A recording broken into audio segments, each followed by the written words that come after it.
안녕하세요. 김호준입니다. 이명박 전 대통령이 기자회견을 했습니다. 청와대와 공직자들에 대한 검찰 수사는 나를 목표로 하는 것이 분명하다. 당연하죠. 군사이버 사령부 댓글 공작, 정치 개입이 금지된 군이 정치 공작에 동원됐다면 당연히 군 통수권자에게 책임을 묻지 누구한테 묻습니까? 다스가 돌려받은 140억, 대통령의 민정과 대통령이 임명한 외교관이 이 돈을 돌려받는데 동원됐으니 사익을 위해 국가 권력이 남용됐는데 당연히 대통령에게 물어봐야죠. 다스 주인이 맞냐고, 그래서 그랬냐고. 국정원 특활비, 청와대 고위 공직자들이 국정원 돈을 횡령 유용했습니다. 대통령 직속기관인 국정원의 돈을 대통령 제가 없이 대통령의 참모들이 뺏을 수 있냐고 당연히 따져야 하는 거죠. 당연한 걸 마치 그래서는 안 되는 것처럼 하고 있는 자체가 적반하장인 겁니다.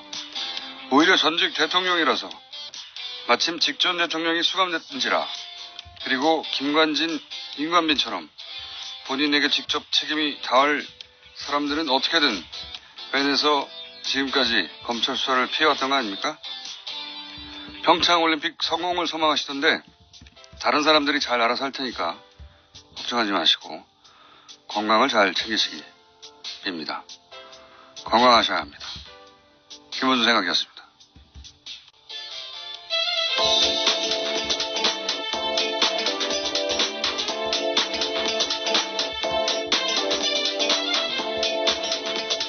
시사인의 김은지입니다. 기자회견 잠깐 들어볼까요? 네. 저 클립, 중요 클립 땄는데, 예. 최근 검찰 수사는 처음부터 나를 목표로 하는 것이 분명합니다. 저 재임 중 일어난 모든 일의 최종 책임은 저에게 있습니다. 나에게 물어달라 하는 것이 저의 오늘의 입장입니다. 기침을 많이 하셨어요? 예, 여러 차례 했습니다. 네. 제가 걱정이 돼가지고 그래서. 이 기자 회견은 제가 보기에는 하지 말았어야 할 기자회견이에요. 네, 왜냐하면 박근혜 전 대통령 첫 번째 기자회견 생각나시죠? 네, 그때 제가 그 다음날 뉴스공장 브리핑에서 이 자리에서 정치적 자살행위다. 그 기자회견으로 인해서 권위와 정치적 위상을 다시는 회복하지 못하고 끝났다. 끝날 것이다. 앞으로. 그런 의미에서 박근혜 대통령의 입장에서 보자면 절대 해서는 안 되는 기자회견을 했다고 제가 말씀드렸는데, 제가 그런 건 잘 알아요. 아예 끝났구나. 예, 근데 실제로 그 뒤로 어떻게든 뒤집어 보겠다고 여러 가지 시도를 했지만 파면되고 구속되기까지 단 한 번도 그 흐름을 뒤집지 못했죠. 네, 그 기자회견부터 시작된 겁니다, 사실은. 저는 어제 기자회견도 하지 말았어야 한다고 보는 게, 이명박 전 대통령 이제 측근 발이었죠. 대부분 20여 명이 모여서 강경 대응을 한다, 더 이상 참지 않겠다, 가만히 있지 않는다, 이를 안 걸고 참는다, 우리라고 가진 게 없느냐, 이런 발언들이 계속 나왔어요. 그러다가 가장 오래된 최측근 김백준 씨 구속되면서 드디어 폼을 여는구나, 전쟁이 시작되는구나, 전쟁 얘기도 나왔죠. 지금까지 폭로할 게 많다라는 이야기를 여러 차례 했었습니다. 이제 드디어 반격이구나 하는 어떤 기대감, 혹은 어떤 상황이 전개될까, 두려움, 또는 과거 전두환 전 대통령 골목 성명 때처럼 뭔가 비장함 이런 게 있잖아요, 그때는. 단호함, 하다못해 이제 너무 불쌍하다, 안 됐다, 동정심 이런 거라 들어야 되거든요. 아무것도 들리지 않는, 기침밖에 기억이 나지 않아요, 사실은 일반인들한테는. 내용도 없고 강단도 없고 임팩트도 없고, 이렇게 되면 손에 쥔 카드가 아무것도 없구나, 패를 활짝 보여준 것밖에 안 되는 겁니다. 저는 그 기자회견 그래서 보면서 끝이 났구나, 이제 내리막길이다, 이제는 되돌아올 수 없다, 끝이 났다. 보수 집결 이런 얘기도 하잖아요, 언론에서는. 네, 보수를 괴멸시키려고 정치 공작하는 거다라는 주장을 했기 때문에. 네, 그래서 보수 집결의 메시지 아니냐 하는데, 보수 집결 안 합니다. 보수 집결 안 해요. 지금 전직 보수 대통령 중에 가장 인기가 낮은 대통령이에요. 심지어는 여론조사 최근의 걸 보면 수감되어 있는 박근혜 전 대통령보다도 보수 지지층 사이에서 지지도가 낮아요. 박근혜 전 대통령은 본인의 어떤 아우라 때문에 집권한 대통령 아닙니까? 내용을 떠나서. 이명박 전 대통령은 유권자가 각자 자기 욕망에 투표한 거거든요. 아, 이 사람에게 투표하면 내 집값이 좀 오르지 않을까? 자기 욕망에 투표한 거예요. 근데 그렇게 투표했는데 이명박 전 대통령 욕망만 채워진 거다. 이렇게 우리가 확인했잖아요. 현재 내 욕망에 도움이 안 되는 거 다 알아요. 왜 직결을 해요? 직결 안 합니다, 전혀. 예. 네, 그러면서 노무현 대통령 죽음에 대한 정치 보복이다라는 주장까지도 했었습니다. 여러 가지는 자극해 보려고 하는 건데, 예. 직결 안 하고요. 내용도 없고. 저는 이 기자회견 하지 말았어야 한다고. 이명박 전 대통령의 제가 최측근이었으면 말렸을 텐데. 예. 그리고 지금 현재 이명박 전 대통령의 욕망과 일치하는 사람들은 굉장히 극소수예요. 이권이 연결된 사람이거나, 네. 그 사람들의 힘은 세지만, 지금 대놓고 지원할 처지가 아니거든요. 예. 뒤에서 김관진, 윤관빈 빼릴 때나 힘을 발휘하지, 집결 안 합니다. 앞으로 이제, 끝이 났다. 예, 저는 개인적인 평가입니다. 게다가 더 웃긴 것은 나에게 물어달라 수사. 네, 가장 눈에 띄는 말이었습니다. 네. 자신의 재임 중에 일어난 일은 모든 책임은 최종 책임이 자기에게 있다라면서요. 자신에게 물어달라라고 이게 이제 말했습니다. 전두환 골목 성명대 같은 어떤 그런 효과를 의도한 문구거든요. 근데 정작 이 SBS에서 그럼 수사에 응하겠다는 말이냐 그랬더니 수사에 응하겠다는 건 아니다. 이렇게 또 네, 아직 요구받지도 않은 검찰 수사에는 응하겠다는 뜻은 아니다라고 했고요. 수사에 응하겠다는 뜻은 아니다. 사무실에서 나가는 길에 기자들이 붙잡고 물어봤습니다. 그 뜻이 뭐냐고요. 그러니까 아무 말도 하지 않고 나갔습니다. 네, 그 나중에 이제 SBS가 따로 취재했나 본데, 그럼 수사에 응하겠다는 뜻입니까? 그러니까 수사에 응하겠다는 뜻은 아니다. 무슨 말이에요? 이거 이메일 보내라는 겁니까? 나한테 궁금한 거 있으면? 네, 이 보도에 따르면 측근들은 이명박 전 대통령이 마지막까지 성명서 문안 직접 다듬었다라고 하고요. 특히 모든 책임을 나에게 물어라라는 표현을 자기가 썼다라고 합니다. 아니 그러니까요. 나에게 물어달라는 게 이게 이제 그 밑에 사람들이 계속해서 불고 있으니까 밑에 사람들 이제 그 소환에 조사하지 말고 그런 의미인데 그러면 나한테 물어라고 해야 되잖아요. 그래서 나한테 물어라고 했어요. 그래서 나한테 물어봐도 됩니까? 그러니까 안 된다는 거 아니에요. 예, 이메일 하라는 건지 문자하라는 건지 이게 너무 웃겨요. 나에게 물어라. 그래놓고 나를 차라리 구치소에 넣어라 뭐 이런 식의 강하게 나가야 되는데 그럼 수사에 응하시겠다는 겁니까? 그건 아니다. 이게 뭡니까? 이 기자회견 하지 말았어야 하고요. 예, 끝이 났다고 봅니다 저는. 자, 근데 관련해서 어제 나왔던 그 여러 가지 주변 이야기 중에 가장 의미 있는 그 내용은 정두원 전 의원이 얘기를 했어요. 여기 TBS 예, 김종대의 색다른 네, 시선. 6시입니까? 제가 6시 반인가 그 시간을 몰라가지고. 네, 색다른 시선 김종배입니다에서 한 이야기입니다. 네.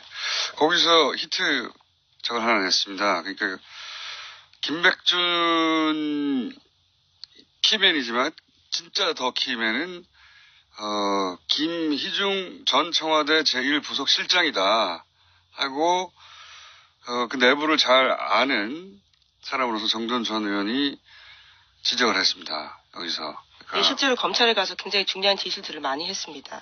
이명박 전 대통령이 처음 국회의원이 될 때 그때 비서관으로 출발한 굉장히 인연이 오래된 분인데 이제 히스토리가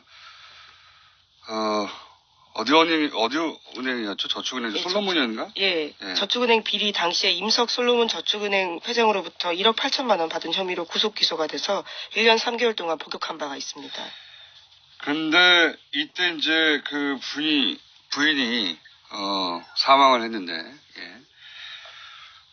근데 이때 뭐 아무도 빈소에 가지 않았고 문상 가지 않았고 청와대에서 한 명도 가지 않았다. 뭐 그래서 꼭 그것 때문인지는 모르겠습니다만 그것까지 더해져서 대단한 배신감을 느꼈을 것이다.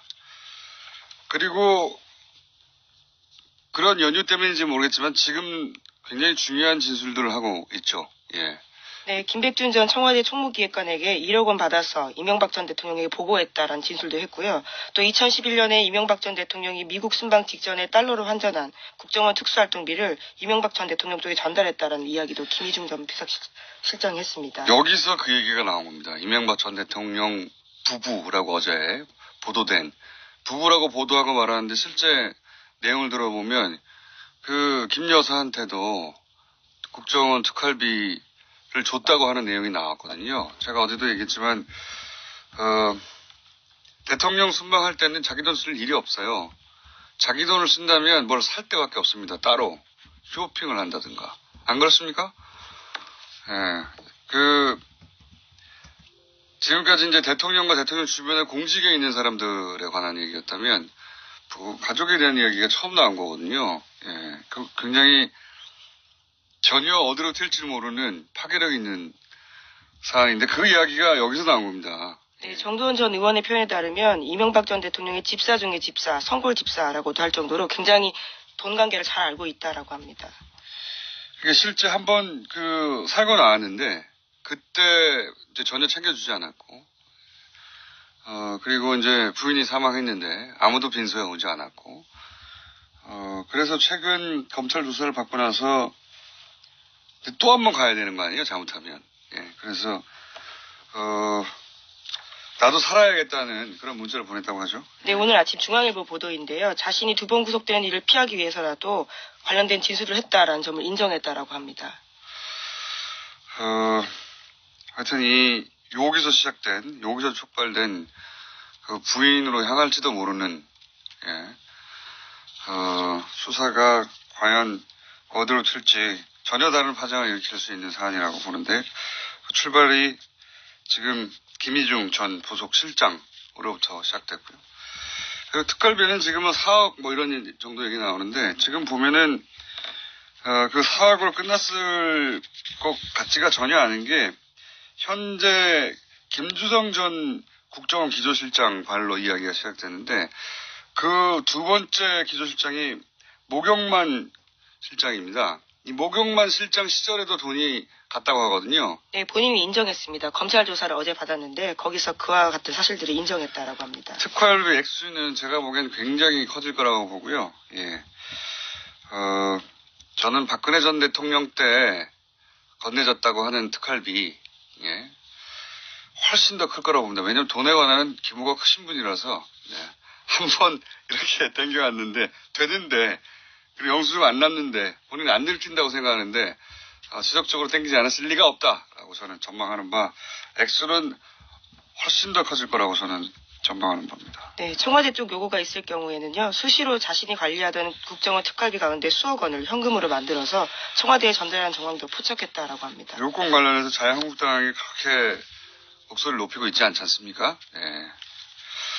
돈 많이 가다 봅니다, 저는 여기. 네, 어제 이명박 전 대통령의 입장과 같은 취지의 이야기들을 냈습니다. 대변인 논평론. 대변인 논평정도 가지고, 만약에 여기서, 되칠 게 있었다면 아주 크게 세게 나왔겠죠. 거래두기를 거기서도 시작한 걸로 저는 보이고요. 예. 돈 더 많이 들어갔다. 그리고 이게 부인 쪽으로 튄다면 전혀 다른 양상이 벌어질 수 있다. 여기까지 하고요. 다음 뉴스는요. 네, 다스 전직 임원이 공동 명의로 땅을 사고 서로의 땅에 근저당을 설정해 놓은 사실이 JTBC 보도 결과 나왔습니다. 본인들이 손수 투자했다고 보기 힘든 정황인데요. BBK 설립 직후 사들였던 이 땅들은 이명박 전 대통령 재임 기간에 가격이 폭등했습니다. 지금은 600억 원에 이른다라고 하는데요. 이 땅 또한 실소유죄 의혹이 불거진 겁니다. 이건 JTBC의 진짜 단독이네요. 예. 최근에는 다소 단독이라고 붙이기 어려운 단독도 있었는데 이거 진정한 단독이네요. 여기서 키포인트는 두 개라고 봅니다. 하나는 이 시점이 도곡동 땅을 팔아서 그 돈의 일부가 200억대였죠. 250억 몇 억이었던가요? 일부가 다스로 들어갔다까지는 당시 검찰 수사 발표도 있었어요. 근데 나머지 돈이 어디 갔는지 확인 안 됐거든요. 이 시점에 그 돈이 이 땅을 사는 데 쓰였을 가능성이 있다. 첫 번째고요. 두 번째는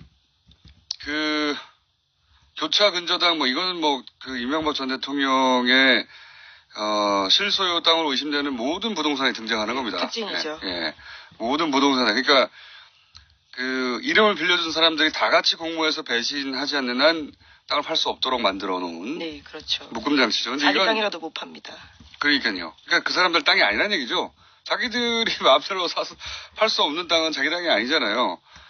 근데 이게 이제 이명박 차명 의혹이 있는 모든 부동산이 등장하는데 방식이 조금씩 다르지만 요 얘기 관련해서는 그런 이야기가 있습니다. 현대 이제 사장 회장 시절에 당시로는 대기업들이 뭐 삼성을 통해서도 확인됐지만 차명으로 부동산이나 재산을 그 고임원들한테 올려놓는 경우가 많았다고 해요. 예. 근데 더군다나 현대건설 같은 경우는 그런 경우가 더 많았겠죠. 땅을 다뤘으니까.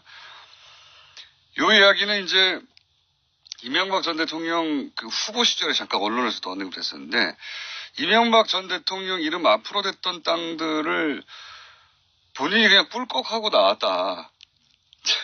라는 얘기가 있었어요. 예. 본인이 실제로 다른 사람 땅을 차명으로 돼 있던 걸 자기 이름 앞에 네, 총수일가의 재벌 관리 차원에서 예. 있었던 비자금을 본인이 이제 가져갔다라는 네, 거죠. 땅을 네. 부동산을 꿀꺽했기 때문에 본인은 잘 안 되는 거죠. 어떻게 하면 이게 안 되는지. 그래서 이렇게 철저하다는 얘기도 있고요. 이제 두 번째 포인트는 하나는 이제 도곡동 땅 매각 시점 아니겠냐. 두 번째 포인트는 이 땅 값이 해군 기지 때문에 4-5배가 올랐어요. 네, 최소한. JTBC가 그러한 내용도 보도했는데요. 특히나 강정동 땅 같은 경우에는 해군기지 건설이 본격 추진하면서 가격이 아주 많이 올랐다라고 합니다. 뭐 20-30배도 올랐다고 하는데 해군 기지 건설은 말이죠. 이명박 전 대통령의 원래 공약입니다. 그런데 이명박 전 대통령은 국가 안보에 관심이 없는 분이에요. 이분은 제1롯데타워에서도 확인했듯이 돈과 국가 안보 사이에 돈을 택하시는 결정을 많이 하신 분이에요. 근데 처음부터 해군기지 공약이 있었잖아요. 이 공약은 자기 땅 때문에 세운 것이다 라고 저는 매우 강하게 의심하는 바입니다. 해군기지 공약은 개발 이슈였다 처음부터. 그 관점에서 봐야 될 산. 해군기지는 원래부터 얘기가 있었어요. 있긴 있었는데 그 이명박 전 대통령 시절에 엄청나게 강하게 추진했죠. 예, 추진해서 결국 끝을 맺었는데 그때 이 얘기 나왔을 때부터 그 생각했어요. 저분이 해군기지에 그렇게 관심 있을 리가 없는데 저 주변에 땅이 있나 보다 라고 저는 생각했었는데 이제 드디어 땅이 나왔군요. 이런 분입니다. 이명박 전 대통령께서는. 네. 강정마을 해군기지뿐만이 아니라 호군동 땅 역시 이명박 전 대통령 재임 기간에 관광단지 개발이 결정되면서 땅값이 크게 뛰었다라고 합니다. 이명박 전 대통령 주변에 이 불가사의한 일들은 다 이 이권과 연결해서 이권이 어디 숨어 있는지 찾아보면 이해되는 경우가 99.9%입니다. 예. 왜 참여를 했을까? 예, 이런 얘기, 다스 분론에 비롯해서 왜 전부 다 차명일까 재산이. 특히 이제 다스가 대표적인 건데 이 거슬러 올라가 보면 그런 사연이 있어요. 이게 다스 대북20 처음에는 1987 지금 현재 한창 하자가 되는 1987 때 설립됐거든요. 근데 그때는 이명박 전 대통령이 그 현대건설 사장이었단 말이죠. 근데 당시 이제 본인 주장으로도 그런데 그 현대차 회장이었던 정세영 회장이 권유했다는 거잖아요. 네, 그런 네. 주장들이 나오고 있습니다. 근데 왜 권유를 했냐면 그 내막이 좀 있습니다. 당시 이제 현대차가 부품 국산화를 하려고 하는데 그러면은 부품을 직접 생산하는 회사들이 존재해야 되잖아요. 그 회사들을 퇴사하는 임원들한테 권유를 했다고 해요. 실제로. 그러니까 그런 차원에서 당신도 정세영 회장이 동창이거든요, 고대. 당신도, 자네도 같이 퇴사하면 회사를 하지. 근데 당시만 하더라도, 아무리 이제 그 회장이 권유한 걸 하더라도, 어쨌든 현직인 상태에서 그 겸업, 투잡이잖아요, 엄연히. 직원들이 보기에. 네, 일감 몰아주기기도 하고요. 네, 직원들 보기에 안 좋고. 그래서 이제, 당시 현대세라든 처남한테 그리고 당시 부동산도 마찬가지고 사명으로 맡겼다가 그러다가 차담이 꿀꺽 하면 어떡하냐 생각이 들어서 형인 이상은 씨를 끌어들이고 왜냐하면 당시 또 이 차명에 대해서는 법적 제재 정도도 낮았고 실명도 낮았고 실명제가 그때는 아니었던 상황. 그리고 나서 금융실명제 하면서 다 해결했었어야 하는 거예요 본인이. 그때 안 하고 꿈쳐두고 있다가 여기까지 오게 됐던 겁니다. 그때 그런 식으로 해서 거의 모든 재산이 차명으로 된 것이다. 시소를 따져보자면 생각이 나서 말씀드렸고요. 제목 정도만 읽고 끝내야 될 것 같습니다. 네, 검찰이 어제 이상은 다스 회장의 아들 이동영 씨가 최대 주주인 다스 협력업체인 IM을 전격 압수수색했습니다. 이건 이제 승계에 관한 얘기네요. 위장 계열사 그리고 다스 승계 관련된 그러니까 주변 이제 다스만 하다가 다스 주변에 위장 계열사가 아닌가? 혹은 뭐 승계하고 직간접 관련이 있나 하는 회사들에 대한 압수수색이 들어갔다는 얘기고 곧 전말이 나오겠네요. 오늘은 여기까지 해야 되겠습니다. 시사인의 김은지였습니다. 감사합니다. 혹은 새로운 제목을 보내오셨는데 그중에 머리끄댕이도 있었습니다. 네. 자, 가제 현재까지는 월드워스입니다. 더불어민주당의 박영선 의원 나오셨습니다. 네, 안녕하십니까. 자유한국당의 나경원 의원 나오셨습니다. 안녕하십니까. 네, 안녕하세요. 네. 첫 시간 하고 나서 부자진들이 그 품평 내지는 그 리뷰하지 않았습니까? 요거 보완해야 된다든가 상대방 이야기를 이런 식으로 어땠어요 점수가? 그게 공장장님이 네. 지난주에는 불공정, 불평등을 내세웠기 때문에 네. 잠시 그런 일이 일어났었는데 그것은 오늘은 조금 자제하고 서로 이렇게 할 불평등이 말을 아니라 막 하라는 거였죠. 아, 각자 따듯이라. 하나도 안 들렸다 뭐 이런 얘기하는데 저는 재미있는 게 페이스북 댓글에요. 주로 이런 거 나왔어요. 호랑이 속을해서 고생했네요. 또 저희 사진 올렸더니 가운데를 지우고 싶다 그러던데 어떡하죠? 지우세요. 지우세요. 근데 보기에 좋아 보입니다라는 댓글도 많이 있었습니다. 네. 전체적으로 네. 재밌었다, 잘 들었다, 그리고 저한테는 좀 더 세게 해라 뭐 이런 주문이 있었습니다. 방송 두 개를 동시에 틀어놓은 것 같다는 얘기 있었습니다. 네. 네. 실제 그랬죠? 네. 앞으로도 계속 그렇게 해주세요. 방송 두 개를 틀어놓은 것 같다. 네. 오늘은 동시에 말하지 말고 서로 경청하는 자세를 부탁한다는 주변에 반응이 설사 있다 손치더라도 신경 쓰지 마시고 하던 대로 계속 하시면 됩니다. 각자 알아서. 자, 오늘의 첫 번째 키워드는 갑자기 어제 이명박 전 대통령 기자회견이 있었기 때문에 요 기자회견에 대한 평가 내지는 논평을 좀 네, 제가 먼저 해야 하시겠습니까? 되겠죠. 네. 저는 크게 세 가지로 정리할 수 있다고 생각하는데요. 첫째는 막다른 골목에 서 있다. 이제 검찰에 출두할 수밖에 없다는 사실을 스스로 인정한 것이다. 그래서 나 지금 막다른 골목에서 떨고 있으니 보수야 뭉쳐달라. 그래서 이 보수를 방패막이로 좀 정치 쟁점화 해보겠다라는 게 두 번째 이유고요. 세 번째는 평창올림픽 성공이라는 단어를 언급을 했는데 이 평창올림픽 뒤에 숨어서 좀 시간을 끌어보자. 이러한 꼼수 전략도 있는 것이 아닌가 이렇게 생각이 됩니다. 요약할 수 있겠습니다. 자, 요약은 이렇게 나왔습니다. 뭐 말씀하신 대로 사실 이명박 대통령은 계속해서 수사 대상이었죠. 뭐 박근혜 정부 시절에는 자원외교, 롯데월드 해서 하고 네. 이번에는 국정원 댓글 하다가 다스 하다가 안 되니까 이제 드디어 특활비로 갔습니다. 사실 다스가 안 되진 않았는데요 지금. 뭐 아직 진행 중이죠. 근데 어쨌든 잘못된 부분은 짚고 넘어가야 되겠지만 사실은 지금 제가 깜짝 놀란 것이 이제는 많은 국민들이 이렇게 이 적폐청산이란 이유로 계속되어지는 이 수사에 대한 피로감도 있는 것 같습니다. 그러니까 한마디로 정치보복이라는 이러한 이야기가 상당히 설득력을 가져가고 있는 상황에서 어떻게 보면 어제 메시지는 결국 이거 정치보복 아닙니까? 그래서 MB 대통령께서 그런 메시지를 주셨다고 봅니다. 정치보복인가요? 정치보복이라기보다는 그 단어를 사용하고 싶었던 거겠죠. 그러니까 그 말을 계속해서 해서 국민들한테 뭔가 자기의 이야기를 하고 싶은 건데 그 어제의 그 장면을 한마디로 표현한다면 나 사실은 떨고 있으니 보수야, 제발 나 좀 어떻게 해줘. 뭐 이런 거 아닌가요? 아니, 근데 사실은 왜 우리가 자꾸 정치 보복이라 그러냐면요. 저도 잘못된 과거, 우리가 이제 국정원 특활비 문제도 그렇습니다. 잘못된 관행 반드시 고쳐야 되는데요. 그 핵심이 왜 보수 정권만 하냐. 사실은 지금 박근혜 대통령 구속된 다음에 이제 이명박 대통령까지 포토라인에 세우면 끝이다. 완성이다 이렇게 생각하는 거 아닌가요? 그래서 사실은 그렇다면 예? 그 이전 거 안 하나요? 노무현 대통령 근데 네, 국정원 특활비 문제 뭐 이건 안 하나. 그래서 사실은 이제 이거는 저는 뭐 우리가 검찰 수사 지켜보자. 그러나 검찰 수사 하려면 제대로 해라. 공정하게 해라.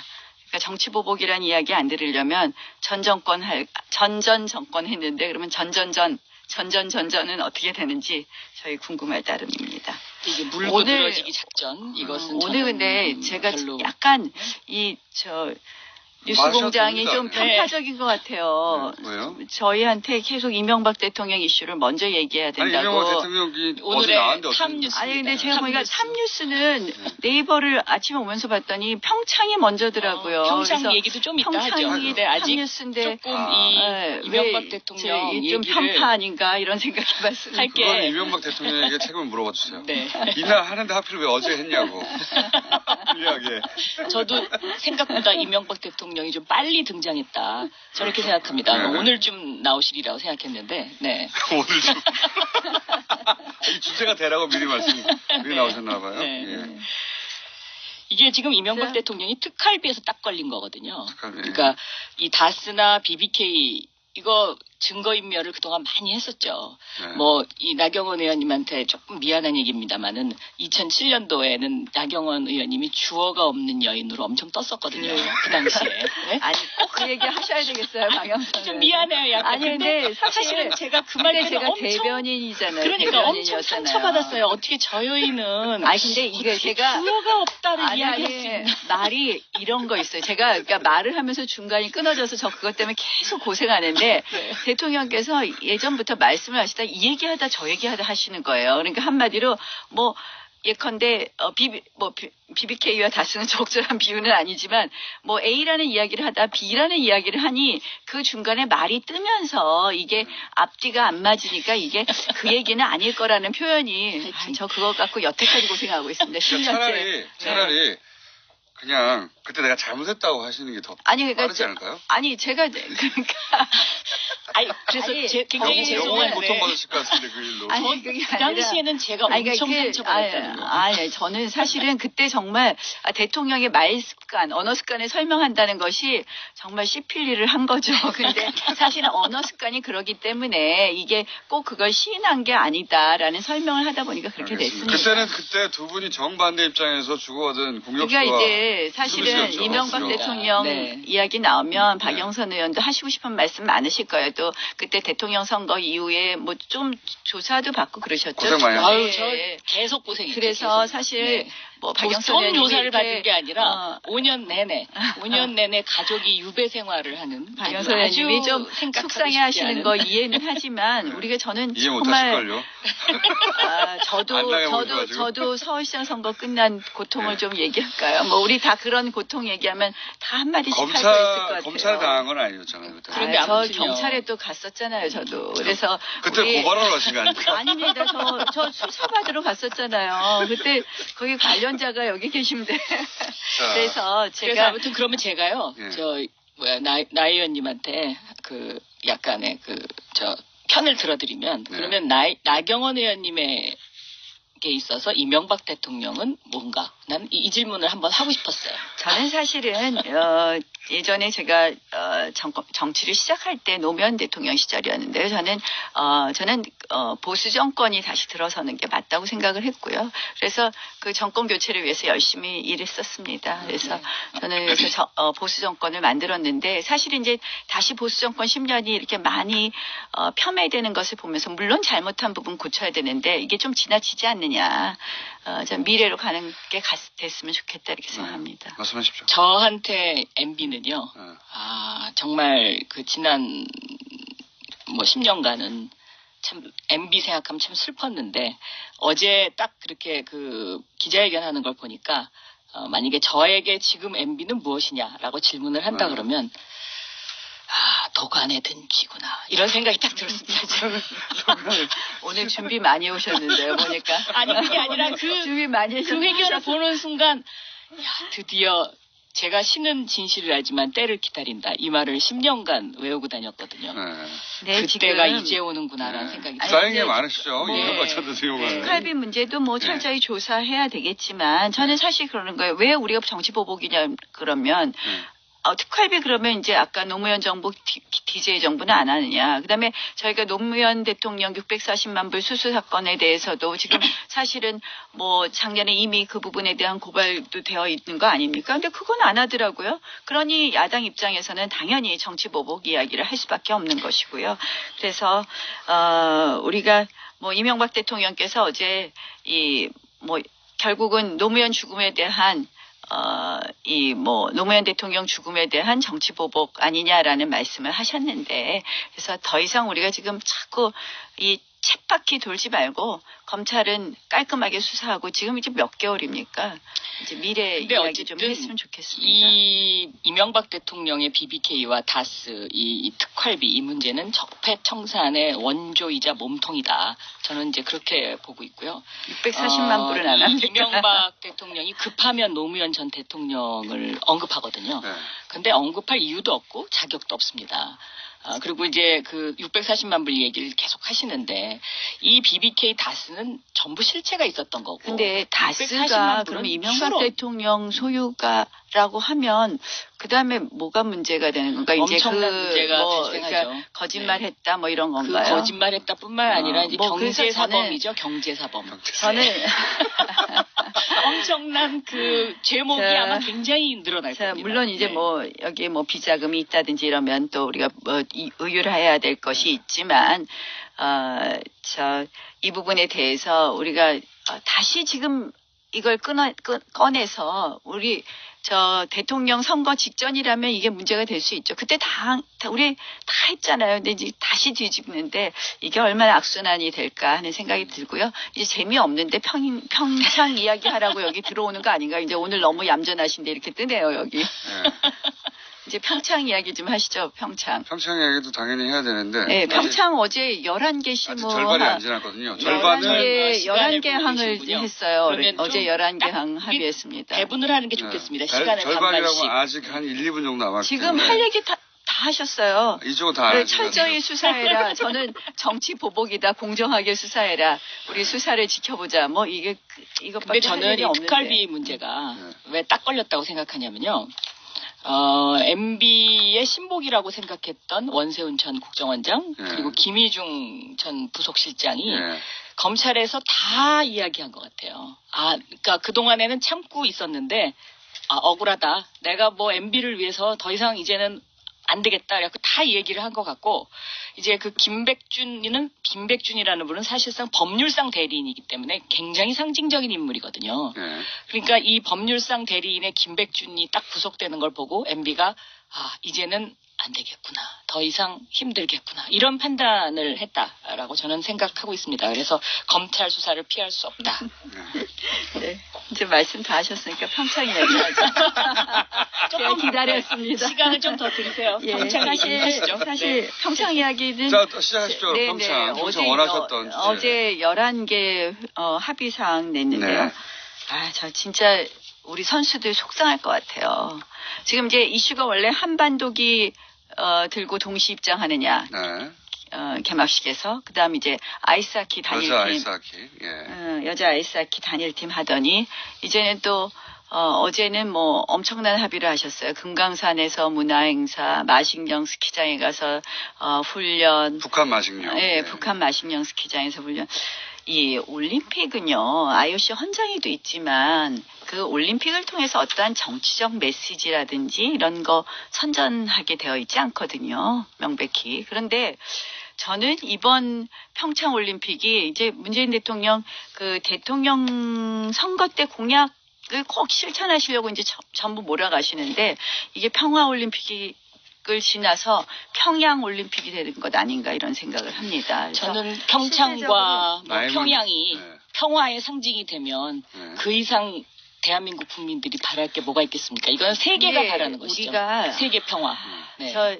뭐 한반도기 들고 동시 입장했지만 그 다음에 몇 개월 후에 뭐 금강산 관광객 우리가 사살한 것을 당하기도 했고요. 이게 아무런 그냥 의미 없는 이벤트라는 걸 국민들이 너무 잘 알고 계세요. 특히 네. 아이스하키 단일팀은요 반대 여론이 77%가 됩니다. 이제 역사라는 오히려- 것은 이제 부침을 겪어가면서 네, 네. 발전하는 거니까요. 근데 중요한 건요. 그런 저희가 저는 저는 교류는 항상 해야 된다고 생각합니다. 어떤 어려운 상황에서. 그러나 이건 우리가- 나경원 의원님 준비를 많이 오셨네요. 아, 자료를 들고 막. 아니 자료 여기 없습니다. 근데 지금 말씀하시라고 시간을 네. 드리는 어, 거예요. 자, 독일의 쭉쭉 공유하시죠. 경우에도 이게 교류를 하거나 뭐 지원을 하면 반드시 그 다음 대가를 받았어요. 그 다음 어떻게 진전이 되는 거죠. 개방을 하고 고쳐가는 건데 우리 이거 해서 얻는 게 뭔가요? 지금 마식령 스키장은요.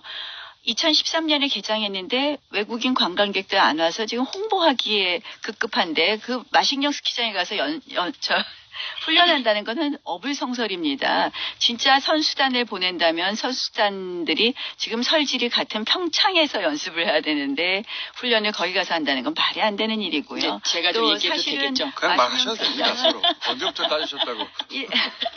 예의를 지키기 위해서. 사실 네. 결국은 김정은의 체제 선전장이 지금 되고 있다고 봅니다. 그래서 자, 그러면요, 이제. 게다가 이제 뭐 대북 제재 유엔의 대북 제재 결의안 위반 소지도 있지 않습니까? 실질적으로. 자, 이제, 1차 공격 네, 하셨고. 이제 한반도기는요, 네. 이게 노태우 대통령 때 만들어진 거거든요. 네. 그러니까는 지금 자유한국당의 그 원조죠. 예? 노태우 대통령 때 만들어진 것이 한반도기입니다. 그렇죠. 2000년에 네. 처음 했죠. 그렇죠. 90년입니다. 네, 아이스하키 아. 선수들이 이제 좀 마음 아파하는 거. 저는 이거는 이해할 수 있습니다. 엄마의 마음으로. 네. 그런데 이제 선수들한테 좀 더 이렇게 미리 사전에 이런 일이 있을 수 있다. 이렇게 이제 얘기해 줬으면 하는 그런 바람도 가질 수는 있는데 이게 남북 협상에서는 뭐 그거는 사실 불가능한 일이고요. 대신 이제 말이 남북 안 되죠. 단일팀이라는 어떤 그 상징성이 갖는 의미, 그다음에 이것이 세계인에게 던지는 메시지, 이것이 훨씬 더 중요하다. 저는 세계인들한테요 아. 좋은 메시지를 줄 수 없다고 생각합니다. 그리고 이제 이게 이 마식령 얘기를 하셨는데 저는 뭐 북한의 마식령 스키장도 이 기회에 한 번쯤 저렇게 우리가 큰 마음을 갖고 보여주는 거, 나 이거 나쁘지 않다고 생각합니다. 왜냐하면요, 사람인이라는 게 이렇게 서로 의지하는 거지 않습니까? 한자로 보면, 그러니까 나경원 의원이 계시니까 제가 있듯이 이렇게 서로 좀 이렇게 서로 의지하면서 이렇게 근데 한반도 상황이 그렇지 않습니까? 제가 지금 또 나경원 의원이 있듯이 비핵화. 이거는 이 서로가 이게 뭔가 조금씩 양보를 하면서 계속 교류를 간다는 것이 이제 평화를 위해서 가는 발걸음이죠. 저희가 이런 교류를 하는 것은 어떻게 보면 그 다음에 있을 비핵화 회담이 과연 가능할 것이냐 이런 것도 생각을 해야 되는데요. 비핵화 그거 차치하고 보세요. 평창의 어떤 협상의 아니. 경험이 굉장한 토대가 될 것이고요. 전혀 다른 문제죠. 그 저희 평화는 지금 정의가 있을 때 구현되는 거거든요. 근데 이 정의라는 게 뭐냐? 이 정의는 아리스토텔레스의 말에 의하면 제가 뭐 갑자기 아리스토텔레스가 나오십니까? 자기가 그만 한 일을 이야기하시고요. 공정하게 나누어 아니, 갖는 겁니다. 이게 아니, 지금 뭐야? 평창을 우리가 유치했습니까? 그래서 북한이 유치했습니까? 그걸 공정하게 공정하게 나눠야 나눠서 되겠습니까? 정의가 아이스하키 만들어지면 안 단일팀도 싸우죠. 전쟁이 안 아이스하키 생겨요. 단일팀 전쟁이 이야기- 안 생기면 이야기. 평화가 나온다. 자, 아이스하키 이제 단일팀도- 한반도기 하나 해보고 아이스하키 팀 하나 해보자. 한반도기는 어떻게 해야 됩니까? 한반도기 한반도기는- 맞지 않다고 생각합니다. 왜냐하면 네. 우리가 과거에 들었다고 해도 네. 저희가 이번에 개최국입니다. 네. 사실은 과거에 들었기 때문에 우리가 또 든다? 이제는요, 거기에 대해서 관심 갖는 국민도 없고요. 그것이 평화와 통일을 의미한다? 지금 북한이 내일 모레 우리 핵국가이다고 이미 핵국가라고 선언했죠. 핵국가라고 인정해달라고 하는 이런 상황에서 국제사회에서 그것을 곱게 볼까요? 이게 개최국이라도요. 이게 예를 들면 금메달을 딸 때 위장평화라는 시상식에서 것을 다 태극기 올라가고 그다음에 선수들이 다 세계 국민이 알게 태극기를 되는 들고 것이죠. 응원하고 그래서 저는 이 대안으로 이 한반도기를 들고 개회식에 들어가면 이벤트를 할 필요는 없다고 응원단이 생각을 전체가 합니다. 태극기를 들고 함께 응원을 하면 그것이 동시에 잡힐 것이기 때문에 저는 보세요. 이 올림픽을 문제는 하면 그렇게 해결하는 것이 올림픽을 맞다. 하면 개최국이 제일 마지막에 입장하게 되어 있습니다. 그런데 이것을 한반도기를 갖고 동시에 아이, 입장해요. 재밌다. 그럼 북한하고 우리하고 개최국입니까? 동시에 하는 공동개최가 아닙니다. 형님이 좀 아니, 이렇게 그렇게 까치밥을 얘기하시면 아니. 던져주는 것이 아니, 저는 그것이 우리가 한반도 저는 평화를 위해서 평창 올림픽에 오기 필요한 위해서 우리가 일이죠. 굉장히 많은 노력을 하고 있습니다. 근데 한반도 북한이 기준 반대. 와일드 카드도 자유한국당은. 갖고 올 수 있게 하고 네. 그러니까 여러 가지 우리가 지금 IOC하고 근데 협의하고 제가 이 있습니다. 질문을 하겠습니다. 저는 그래서 평창 올림픽이 실패하는 걸 원하십니까? 평창 올림픽이 북한 선수단 온다고 해서 꼭 성공하고 아, 북한 선수단 성공하죠. 온다 그거는 성공의 오지 않는다고 결정적인 해서 그 성공하지 요소입니다. 않는다고 자, 그럼 한 가지 저는 여쭤볼게요. 생각하지 않습니다. 자유한국당은 한반도기가 반대인 거죠? 한반도기 저는 찬성하지 않습니다. 자유한국당의 입장입니까? 아니면 의원님의 입장입니까? 뭐 홍준표 대표랑 저희 자유한국당 전체적인 입장이 반대인 것으로 알고 반대. 있습니다. 한반도기 그러니까 의미 없다. 저는 사실은 평화의 한반도기는 상징으로 쟁점으로 한반도기가 삼을 생각도 인식되는 별로 것. 없습니다. 의미 그것은 없다. 뭐 의미가 있다라고 의미 생각합니다. 없다. 네. 자, 아이스하키 좀 일단 없다 이야기하시죠. 동시에 나오니까 아주 자, 재밌습니다. 아이스하키. 자, 아이스하키 평창 원하셨으니까 이슈를 아이스하키 먼저 왜 안 되는지 말씀해 주세요. 반응 좀. 아이스하키 팀은요. 아까 네. 엄마의 마음 말씀하셨는데 엄마의 마음 이상으로 이건 공정의 문제입니다. 공정의 문제. 사실은 이 선수들이 얼마나 땀과 눈물을 흘렸습니까? 근데 그동안 보면 이낙연 총리 제가 굉장히 좋아하는데 이런 말씀하셨어요. 22위, 25위까지 이야기하시면서 뭐 어떻게 느낌이 너희 공부 못하니까 수능 뭐 보나 안 보나 이런 느낌이에요. 이거 정말 우리 선수들한테 진짜 자, 못을 박는 문제가 이야기라고 이겁니다. 생각을 하고요. 자. 저는 네. 사실상 이게요. 뭐 올림픽에서 예외를 받기도 어려운 거고 물론 이제 20일에 결정을 한다고 하지만 우리 측에서 뭐 IOC 측에 엄청난 뭐 이야기를 하고 있는 것 같은데 사실은 국제 스포츠계에서도 이 관련 없는 이러한 일들에 대해서 굉장히 난색을 표명하는 것으로 알고 있습니다. 자, 이 그래서 아이스하키라는 게요. 예. 추운 나라. 또 선진국에서 하는 그 운동의 상징이잖아요. 네. 그렇기 때문에 저는 그 종목을 선정하는 데 있어서 이번 평창 올림픽의 아이스하키 종목을 단일팀으로는 할 수밖에 없었을 거다. 저는 그런 생각이 듭니다. 왜냐하면 북한이 우리보다 훨씬 북쪽에 있기 때문에 아이스하키의 어떤 그 실력이라든가 억지로 연습할 만든 수 있는 이벤트. 기회라든가 이런 것들이 다른 종목에 비해서 좀 더 내세울 수 있는 그런 종목이 아닐까. 그렇기 때문에 우리가 어쨌든 큰 형님이라서 그런 부분 정도는 안고 가면서 좀 이것을 더 상징적으로 끌고 갈 필요가 있지 않나 하는 생각이고요. 물론 열심히 연습한 우리나라의 아이스하키 팀 선수들의 어떤 마음속에 어떤 그런 좀 불만 이런 것들은 있을 수 있다고 생각하는데 이것을 흡수해 줘야 된다고 생각합니다. 네. 자, 예, 이제 흡수할 50초 문제가 남았으니까 아니고요. 이건 마지막 공격하시고 올림픽입니다. 마지막 반박하시고 알아서 올림픽입니다. 올림픽을 북한의 체제 선전장으로 이용하는 것은 맞지 않다고 생각을 합니다. 그래서 국민 여론 시간 들어보시기 얼마 안 바라고요. 남았으니까 막 말씀하십시오. 실질적으로 지금 어제 합의한 사항을 보면 개성 쪽 그다음에 개성길, 판문점길, 금강산 육로 다 열어서 지금 이제 뭐 평화 올림픽을 만들겠다는 이런 이벤트를 쭉 준비하는데요. 저는 어쨌든 이 평창 뭐 올림픽이 남북이 교류하는 부분, 북한이 모으는 부분 어느 정도는 저도 수용할 마음이 있었는데 이건 좀 심하다. 저는 실질적으로 이제 이것은 그만 이제 한마디로 하셔야죠. 네. 평창 올림픽이 한마디로 전 우리가 세계의 북한에 끌려가는 형국이 이 된다. 이렇게 한반도의 모습을 알릴 수 있는 굉장히 좋은 주파수 기회이고요. 혼선은 아닙니다, 네. 여러분. 박영선, 나경원 의원이었습니다. 굉장히 좋은 기회이고요. 지난주 국민의당 박지원 전 대표 진행하겠습니다. 안녕하십니까? 왜 그렇게 처음부터 기분 좋아해요? 아니 나무 당 망해가니까 좋아요? 망해가니까 평창 올림픽에 태극기 들고 하자고 하니까 좋아요? 그러니까 네. 공장장이 네. 실력 없다고 세상 사람들이 다 얘기하는 거예요. 그건 무시간 안철수는 하는 얘기고 좋아하는 거예요. 좀 사람이 좀 진지해봐요. 민족 문제, 통일 문제를 갖다가 그렇게 무식하게 얘기하는 그런 분들을 얘기하려고 좋아하고 웃고 그러면은 네. 국민이 노합니다. 안철수 대표가 이제 평창 올림픽 때 한반도기도 안 되고 인공기도 안 된다. 이 말해서 지금 그 말을 하시는 거죠? 그렇죠. 예. 태극기 만들재요. 태극기만. 예. 그러면 인공기도 안 된다는 얘기는 왜 나왔을까요? 무시가니까 그렇죠. 그리고 뭐가 재밌냐면은 예. 북한 인공기가 올라가고 북한 국가가 울린다. 이건요 시상식에는 예. 동시 입장할 때는 한반도 길을 들고 입장하더라도 시상식에는 대한민국 선수가 금메달 따면은 태극기가 애국가가 울려 퍼지고 북한 선수가 금메달 따면은 인공기가 북한 국가가 울려 퍼지는 거예요. 예. 텔레비도 안 봤나 봐요. 초등학생이면 다 아는데 정치가 초등 수준이라고 하더니 진짜 그런 말도 했나요? 너무 부끄러워요. 시상식에서 아이고, 북한 국가 울려 퍼질까봐 안 된다는 말을 했나요? 그건 제가 모르는데. 인공기가 다 올라가고 예. 북한 국가가 나오면 안 된다. 그건 뭐예요?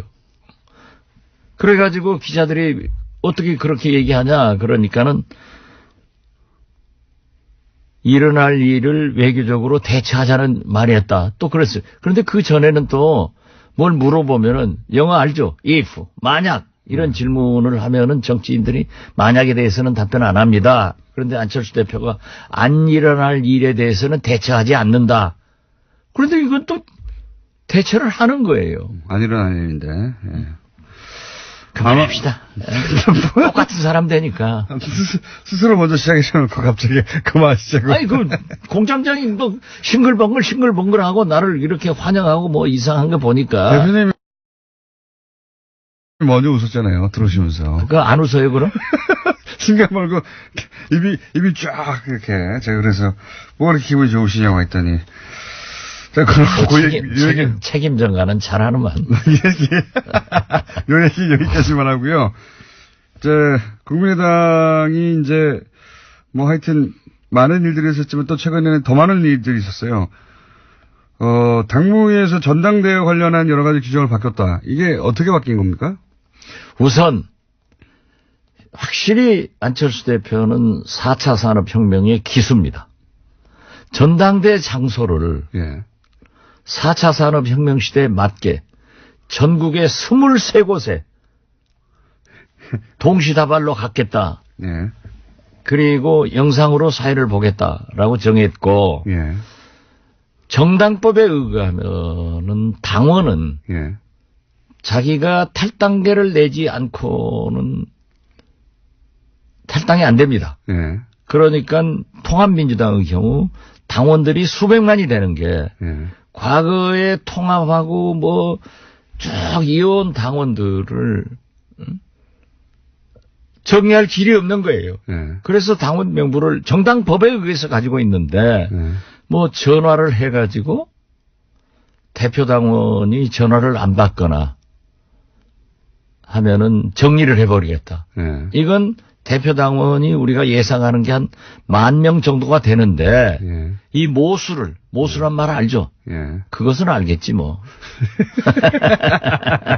모수를 줄여버리려고 예. 분모를 줄여야 된다. 예, 대표 당원들을 정리하겠다는 거예요. 왜냐하면 이건 정당법 위반이에요. 전당대회에 사람들이 많이 안 올까봐. 그렇죠. 예. 예, 그래서 자기 파만 동원해서 밀실 전당대회를 하겠다라고 하는데 대한민국 국회가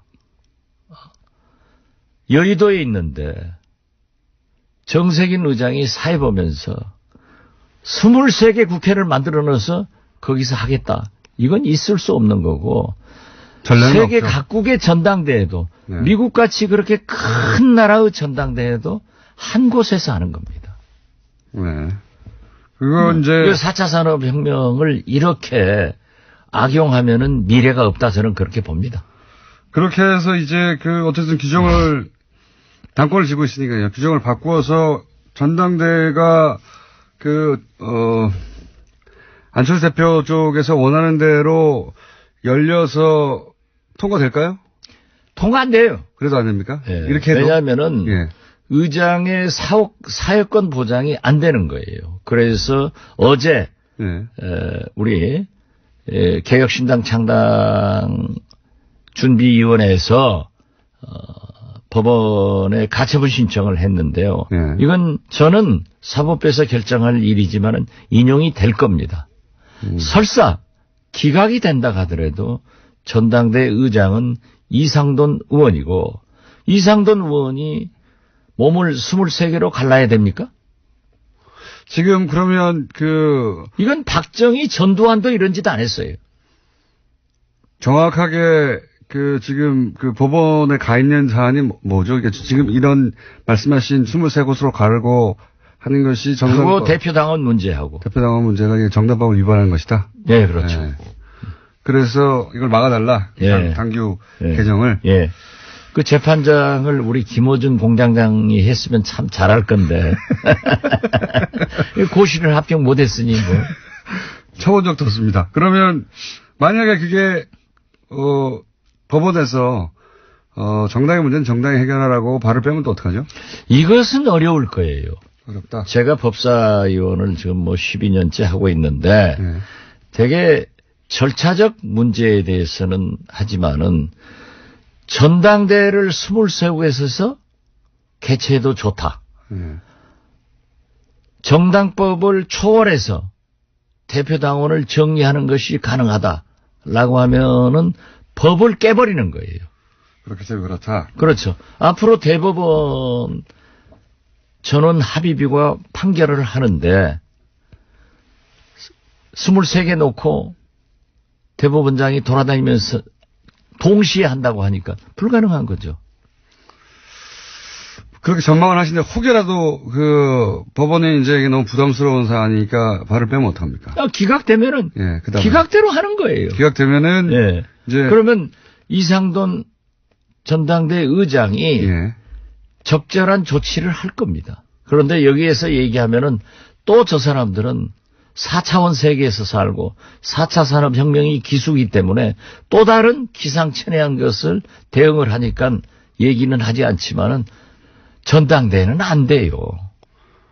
지금 전당대 의장이 예. 개를 선언하고 안건을 상정하고 토론을 하고 표결을 하고 개표를 하고 결과를 발표하고 이런 절차적 민주주의가 세계 각국에 똑같은 회의 방법이 있어요.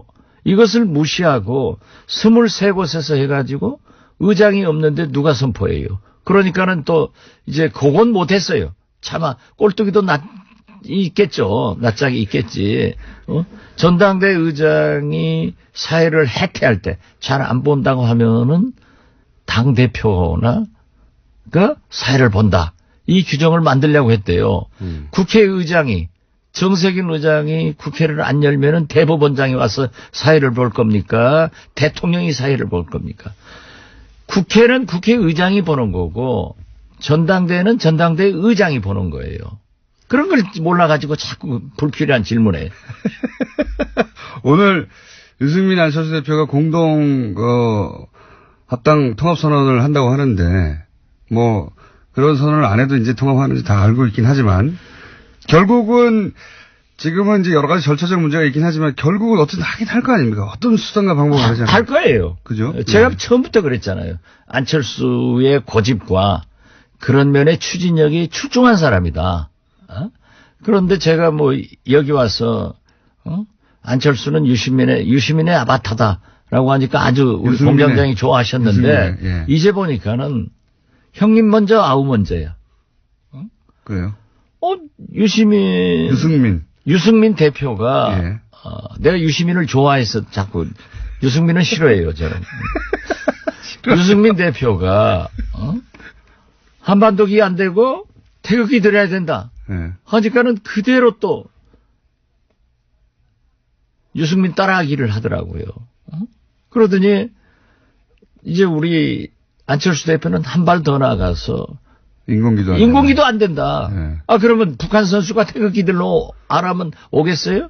이런 거 보면은 홍한유 홍준표, 안철수, 유승민은 일란성 새 쌍둥이거나 삼란성 새 쌍둥이다. 이 길로 가기 위해서 통합선언을 하건 무슨 결혼선언을 하건 I don't care. 우리는 관심이 없어요. 우리는 오직 개혁신당 창당의 길로 기치를 들고 어제 전주에서요. 네. 얼마나 뜨거운 열기를 가졌던지 가자. 그리고 안철수 대표는 통합이 안 되면은 본인이 원한 대로 외국 나가서 살게 하자. 자기가 외국 나가서 한다고 했잖아요. 그리고 창당 자금 1억 됐다가 가져가면서 이자까지 받아갔기 때문에 받아갈 돈 더 받아가서 외국 가서 그 장사나 해라. 이런 열기가요. 엄청나더라고요. 그리고 일부 전라북도 의원이 통합파가 있어요. 아주 열심히 하시는 분이. 네. 그분의 선거구에서도 탈당. 그리고 그분들이 전화가 와서 우리가 어디로 가야 되느냐. 우리는 절대 국민의당 안철수와 함께 갈 수 없다. 이걸 굉장히 강조하더라고요.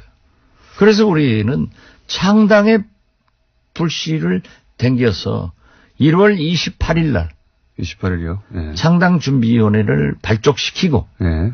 2월 4일 날 국민의당 전당대회를 무산시키고 이와 관계없이 바로 창당대회를 갖는다 하는 일정으로 나가고 있습니다. 창당이 그러면은 지금 반대하시는 분들이 모인 창당은 그럼 2월 반대하지 말라니까요. 반대한다고 하면은 우리가 여론조사에 떨어져요. 개혁신당 창당하는 사람들이 모여서 하는. 네, 알겠습니다. 그 말 좀 잘 고쳐서 하세요. 몇 번을 가르쳐줘도 못 알아들어. 구군문을 중학교 때 들어가서 외웠죠? 자, 그러면 같은 개혁신당으로 할까요? 아니면 지금 혹시 이름이 정해졌나요? 아직 개혁신당. 일단 같은 예. 개혁신당입니까?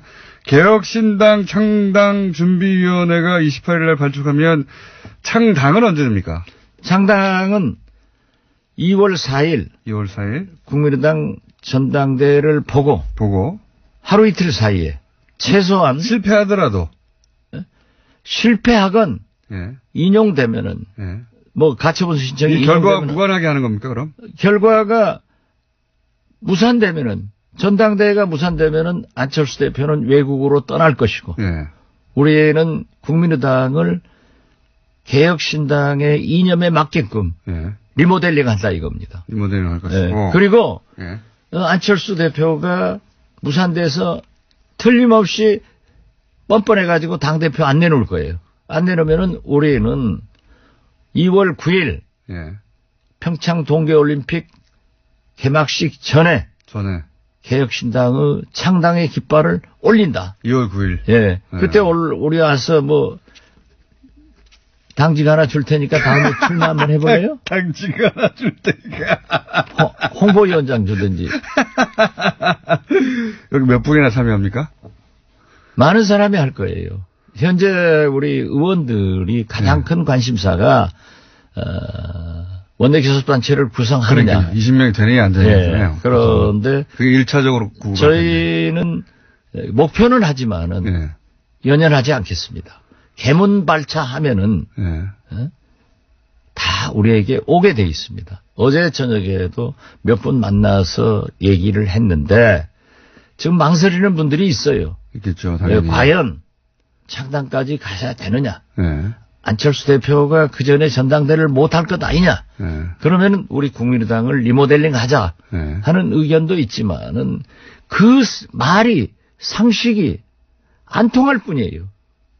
그렇기 때문에 무산되더라도 자기는 나는 외국으로 간다라고 하는 것은 공갈 협박이고 안철수의 거짓말은 얼마나 계속되고 있어요. 안 가고 당대표 버티고 앉았으면은 우리는 길이 없단 말이에요. 그리고 지금 지방선거는 5개월 남았는데 지방선거를 준비하는 우리 출마자들이 오지도 가지도 못하는 거예요. 그러니까요. 네. 어디 소속으로 나가야 될지 지금 결정해야 되니까. 못하는 거죠.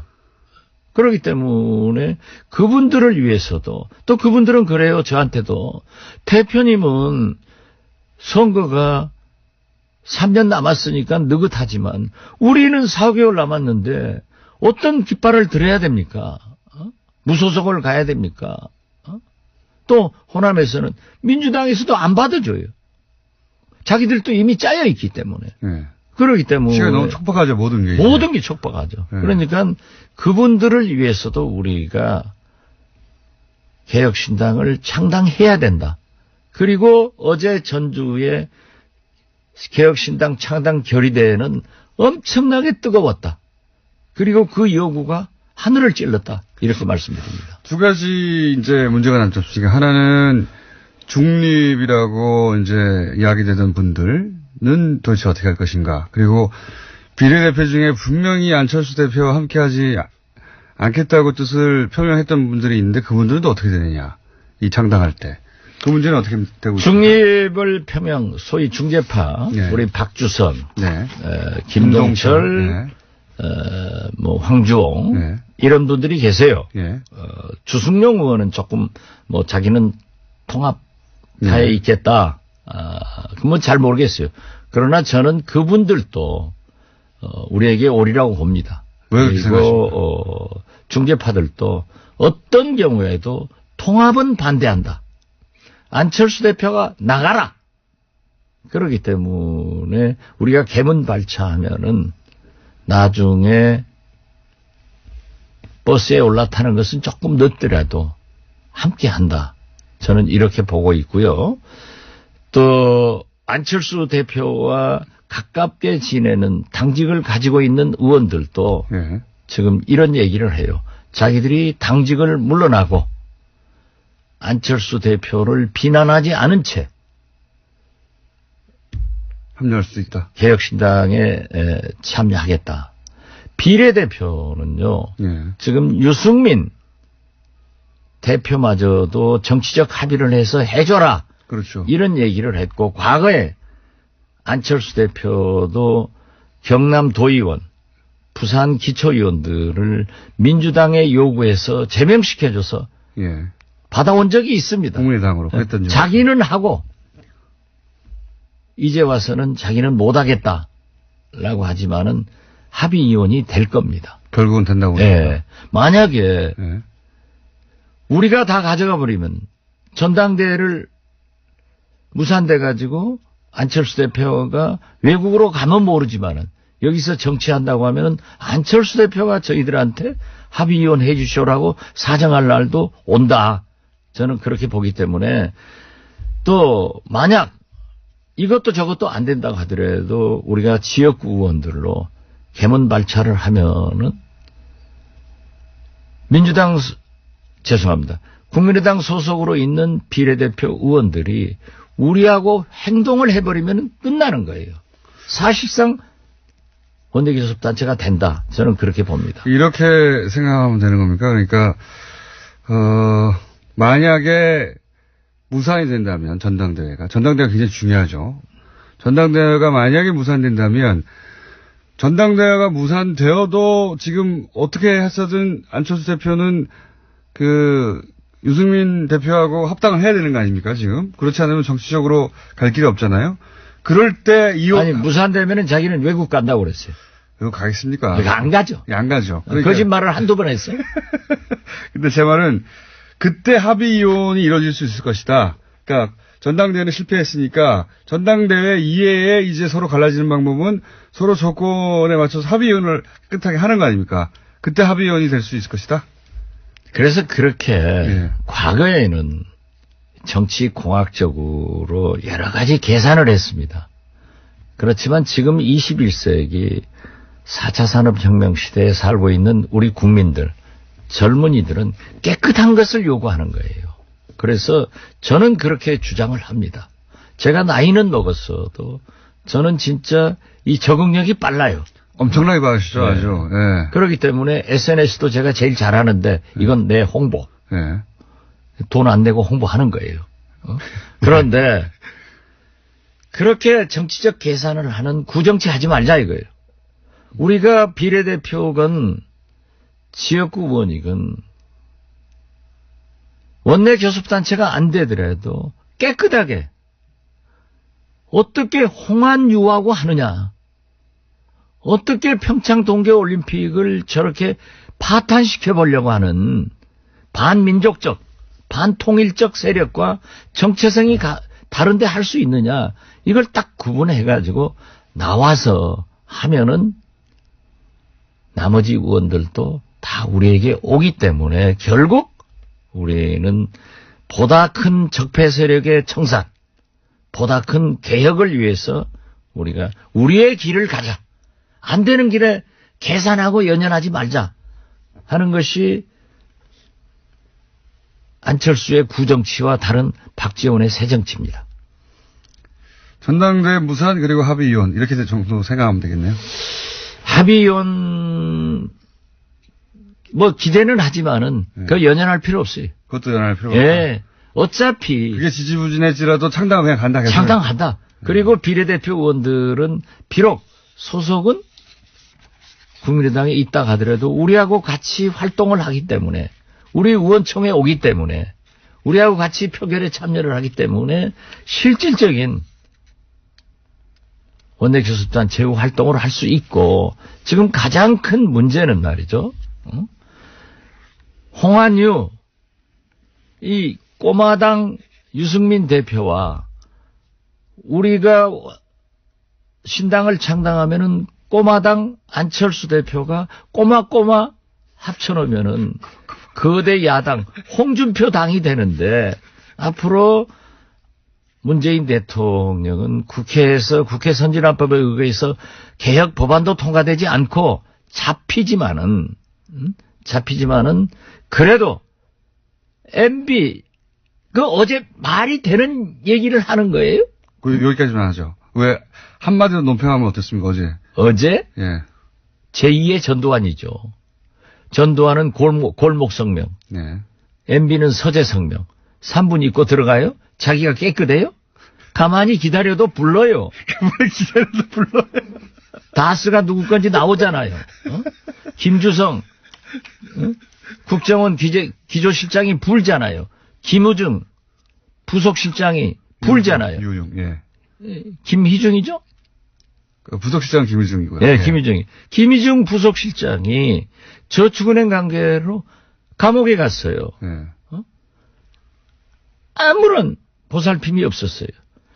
그 옥중에 있을 때 김희중 부속실장의 부인이 예. 사망을 잡고 있어. 예.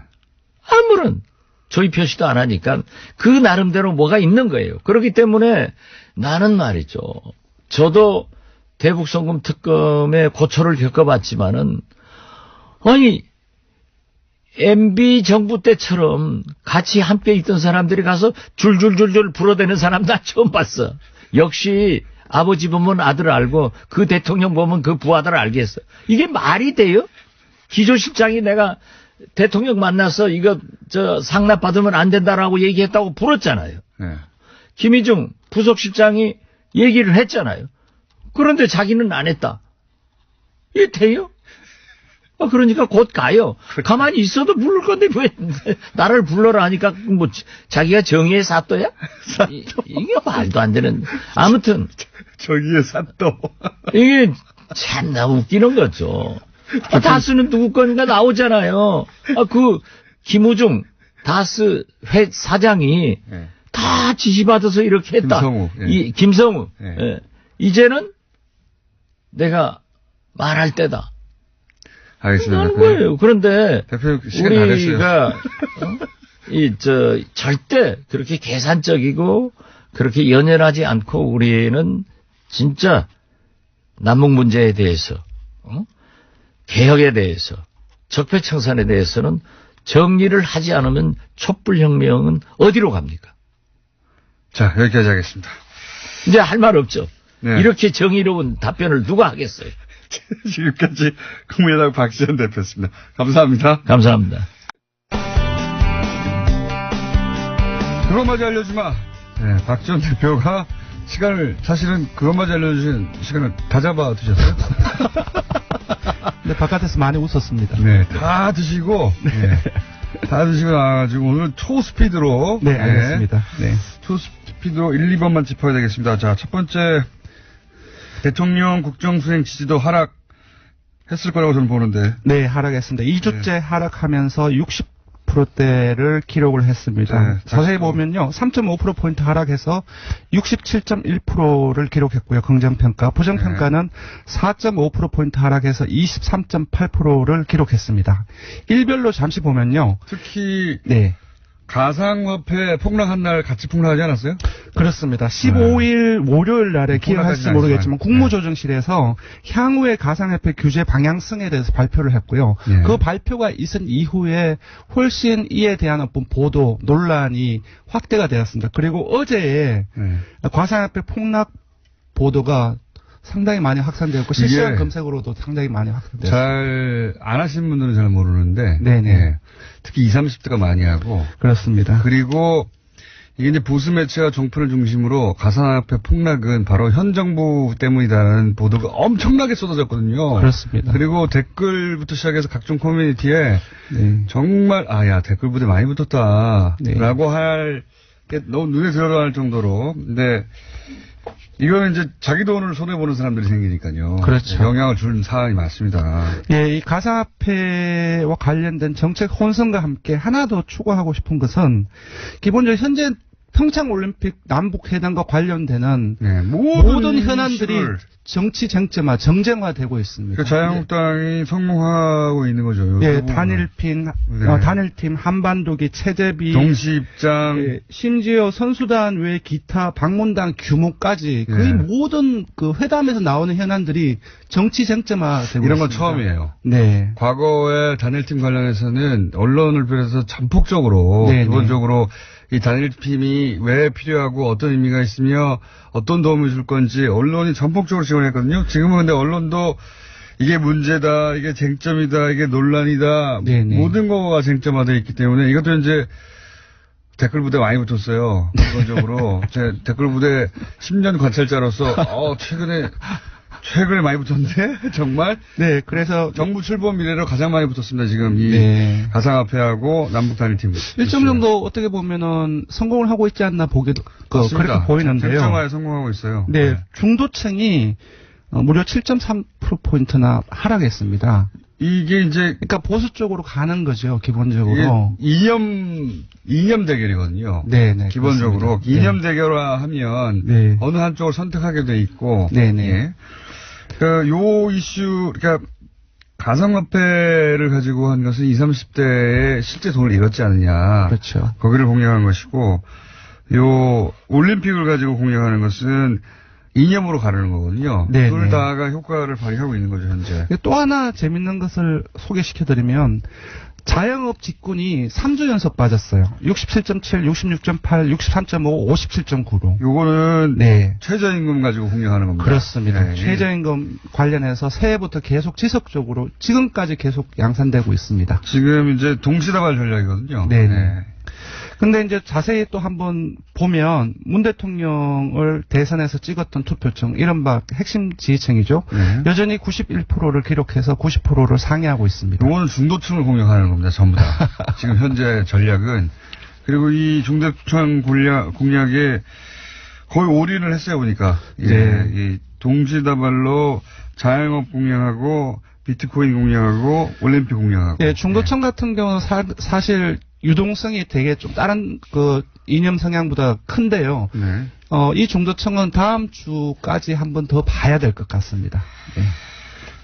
지금까지는 이제 그 현 정부의 지지층 혹은 지지 그 선의 탄력도가 굉장히 다 복원력이라고 할까요? 좋아서 이런 이슈들이 있으면 일주일 이내에 복원하거나.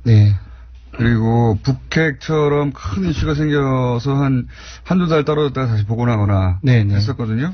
그리고 사실 어제 이명박 전 대통령이 그 성명서를 발표하지 않았습니까? 그것이 조사에 반영되지 않았습니다. 그래서 오늘과 내일이 어떻게 문 대통령에 대한 태도라든지 자유한국당을 비롯한 정당에 어떻게 영향을 미칠지 한번 끌어올릴 거라 봅니다. 오히려 한번 궁금합니다. 자, 그래서 대통령 지지도가 수요일 하루에 거의 지금 영향을 다 준 거네요. 네, 수요일 하루에 66.1%로 빠져서 네. 상당히 많이 빠졌습니다. 그때 그런 일이 있었고요. 자, 그리고 나서 정당 지지도는 어떻게 됩니까? 예, 정당 지지도는 짧게 넘어가겠습니다. 민주당과 정의당이 나란히 하락하고 한국당 그리고 바른정당, 국민의당, 야3당이 동반 상승했습니다. 자세히 보면요. 민주당은 2.7%포인트 하락해서 48.9%를 기록했고요. 정의당 역시 4.7%로 내렸습니다. 반면 자유한국당은 1.0%포인트 상승해서 17.9%를 기록했고요. 바른정당과 국민의당 각각 6.1%, 5.5%로 상승했습니다. 네. 그러니까 야당이 골고루 나눠가졌네요. 네, 네, 그렇습니다. 1%, 0.8%, 0.4%. 네, 네. 정당 지지와 대통령 지지도는 이렇게 됐고요. 네. 잠재 정당 지지도라는 걸 유일하게 여기서 하고 있지 않습니까? 이건 어땠습니까? 예, 잠재 정당 지지도는 사실 국민의당 바른정당 통합당과 통합 반대당을 상정을 해서 하는 조사인데요. 통합 시간이 반대당이 없어서 아니라 개혁신당이라고 하잖아요. 요 두 가지만 알려주세요. 네, 알겠습니다. 지금 통합신당과 개혁신당 이렇게 예. 아마 헷갈려가지고 비슷하게 지지율 나올 것 같은데 이렇게 되면. 예, 통합당이 네. 0.5%포인트 하락해서 10.2%를 기록했습니다. 3주 연속 10% 선에 머물고 있는데요. 네. 10.5%, 10.7%, 10.2% 이렇게 3주 연속 10% 선에 머물고 있습니다. 그건 그거고. 이번 주에 현재의 국민의당 바른정당 지지율 합 대비해서 보면 1.4%포인트 낮은 수치입니다. 반면 박지원 전 대표가 조금 전에 나왔는데요. 통합반대당 같은 경우는 4%로 상승을 했고요. 2주째 오름세를 보이고 있습니다. 자, 오늘 여기까지 해야 되겠습니다. 예, 조사 기율을 불러드려야 됩니다. 네. 이번 주중조사는 TBS 의뢰로 월요일부터 수요일까지 사흘 동안 전국 19세 이상 1,507명을 대상으로 했습니다. 유무선 전화면접, 자동원접, 혼용 방식으로 실시했고 표본 오차는 95% 실수는 플러스 마이너스 2.5%포인트, 응답률은 5.8%였습니다. 네, 리얼미터 권순정 조사분석 실장이었습니다. 고맙습니다.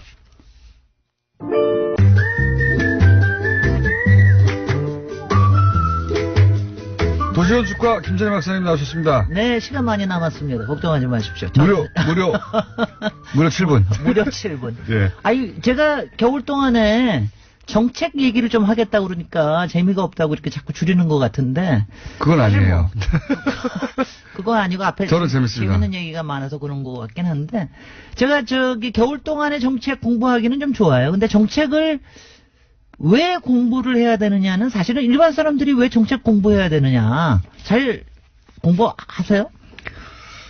정책을 따로 공부하진 않지만. 지난번에 예. 김동연 부총리 인터뷰 하시는 거 보니까 정책 공부를 조금 더 하셔야 되겠구만요. 네. 그래서 제가 한 몇 회에 걸쳐서, 지난번에 2회에 걸쳐서 그린벨트 얘기를 했는데, 주택에 대한 게 가장 크니까, 관심이 크니까 주택 정책에 대해서 이제 몇 가지 좀 이제 얘기를 좀 하려고 그러는데, 제가 지금 당장 있는 얘기 하는 것보다도 우리가 가지고 있는 여러 가지 선입관념이나 또 편견 같은 게 있잖아요. 네. 그걸 좀 더 좀 집중적으로 얘기를 했으면 좋겠는데, 첫 번째로요. 우리가 주택 정책이라고 그러지만 사실은 주택 정책이라고 그러기보다 우리가 너무 부동산에 치우쳐 있다는 생각 안 하세요? 우리나라에 주택 정책이라는 게 있나? 잘 모릅니다. 일반인들은. 그리고 보통 사람들이 다 생각을 하는 게 부동산 정책으로 생각을 그렇죠. 해요. 그러니까 가령 이번에 김현미 장관의 주거복지 로드맵이라고 얘기를 했지만 실질적으로 특히 이제 언론에서 받아들이는 거는 그걸 부동산으로 받아들여요. 사실은. 그래서 부동산으로 이제 해석을 하는 거죠. 어디가 그린벨트가 풀릴 거라는 둥, 어디를 갖다가 겨냥을 하라는 둥, 이런 식으로 얘기를 하니까, 그러니까 일단은 너무 지금 부동산 정책으로 또는 부동산이라는 거로 치환돼 있다라는 거에 대해서 하여튼 조금 바꿔야 될 그럼 필요가 어떻게 있어요. 바꿔야 됩니까? 그걸 바꾸는 거는 사실은 별거 없어요. 정부에서는 계속해서 주택 정책에 대한 얘기를 해야 되고요. 주택과 부동산은 어떻게 구분해야 됩니까? 그러니까 구분한다기보다도 이렇게 모든 거는 부동산이에요. 사실은. 그렇죠. 부동산이 아닌 건 없잖아요. 주택 정책뿐만이 아니라 산업 정책도 그렇고 모든 게 다 부동산에 관련되는 거예요. 동산 아닌 건 뭐 다 부동산이죠. 근데 이제 주택에 대한 거로 관심을 바꿀 수 있도록 하는 게 필요한 거죠. 그러니까 꼭 부동산으로서만 치환해서 하지 말라. 근데 이제 그걸 하려면은 솔직히 정부에서 주택에 관련된 얘기를 주거라는 이름으로 자꾸 얘기를 해야 되는데, 솔직히는 이제 지난 정말 노무현 정부 때도 그렇고 참여정부 때도 그랬고 지난 두기 정부에서는 부동산에 대한 걸 계속해서 이렇게 치받쳐 올리는 걸 했잖아요. 그래서 그걸 좀 바꾸는 게 좀 필요하다. 그 잘 의미 구분이 잘 안 가는데요. 의미 구분을 이제 이렇게 합시다. 의미 구분이 안 되는 거는 의미 구분이 안 되는 거는 이제 청소년의 문제고 가령 이제 이런 거예요. 네, 좀 구분을 해주세요. 구분을 하는 게 아니라 지금도 주거복지 하면은 이번에도 주택 공급에 관련된 문제, 그다음에 부동산 값을 어떻게 집값 올라가는 거 어떻게 잡는 문제 이런 거로 자꾸 얘기를 하거든요. 그렇죠, 그렇죠. 그렇게 얘기를 하는데 그런 얘기를 하는 것보다는 가령 뭐 안전에 대한 얘기라든가 아니면 삶의 질에 대한 얘기라든가 아니면 리모델링에 대한 걸 어떻게 한다라든가 아니면 그러니까 집값만 가지고 얘기하는데 관리에 대한 얘기를 한다. 지금 아파트 관리 같은 거 엄청난 문제거든요. 그러니까 집값 얘기가 아니라 집에 대한 관련된 삶의 질에 관련된 거를 얘기를 이런 문제를 얘기를 하는 거가 솔직히 지금 문재인 정부에서 좀 빠져 있다는 생각은 저는 요새 국토부에서 너무 주거복지 로드맵을 가지고 얘기를 하면서 이게 솔직히는 항상 그렇지만 항상 그랬습니다. 우리나라 지난 50년 동안 항상 재경부에 끌려다니거든요. 부동산에 끌려다닙니다. 그러니까 이거하고 그다음에는 이제 그런 의미에서 오늘 첫 번째 주제는 사실은 이거예요. 주택 보급률이라는 게 가장 정가의 보도였거든요. 그러니까 주택 정책에 대해서 얘기를 할 때 우리나라 주택이 모자란다. 그러니까 많이 지어야 된다라고 하는 게 말하자면 정가의 보도처럼 쓰였는데 주택 보급률이 100% 넘었지 않습니까? 100% 넘은 정도가 아니라 한 103% 됐고요. 그리고 사실은 이명박 정부 시대에 주택 보급률에 대한 정의를 바꿨어요. 그러면서 바꾸면서 일단은 결론은 5%가 떨어졌습니다. 아, 그래요? 그전에는 한 108%, 110%였는데 바꿨어요. 바꾼 이유가 이제 1인 가구 같은 걸 다 포함을 시킨 거죠. 가구 수에.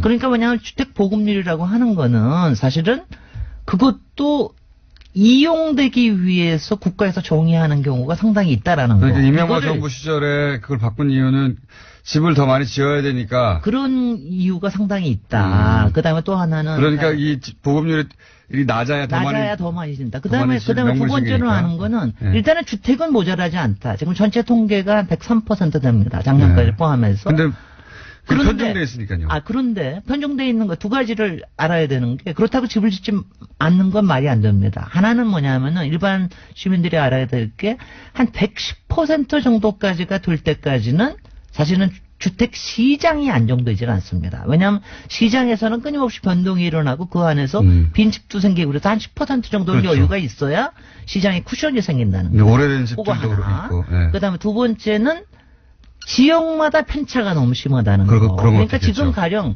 충북이라든가 중부 지역은 거의 전남, 대구 이런 데는 110% 넘은 지가 꽤 오래됐어요. 그러니까 그런 데는보다도 서울 수도권하고 가령 부산, 제주, 제주는 좀 투기 수요가 있기도 하지만 이런 데만 있다라는 거. 근데 이런 편차 때문에 생기는 문제를 꼭 공급이라는 문제로 풀지를 않았으면 좋겠다 하는 그럼 어떻게 풀어야 됩니까?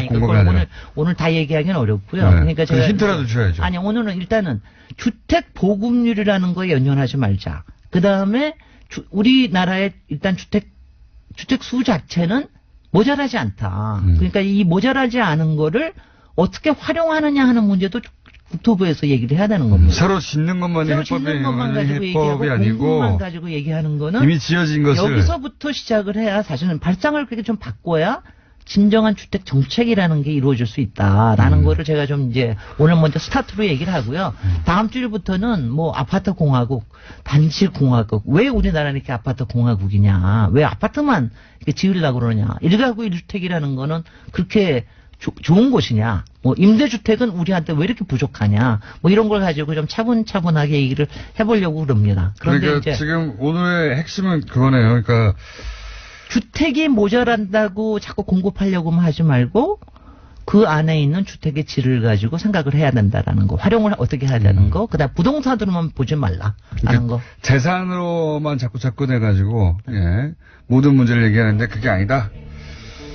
이거 어려운 이야기인데 필요한 이야기인 것 같습니다. 다음 주부터 본격적으로 이 얘기를 시작해 보겠습니다. 도시건축가 김재현 박사였습니다. 감사합니다. 안녕. 안녕.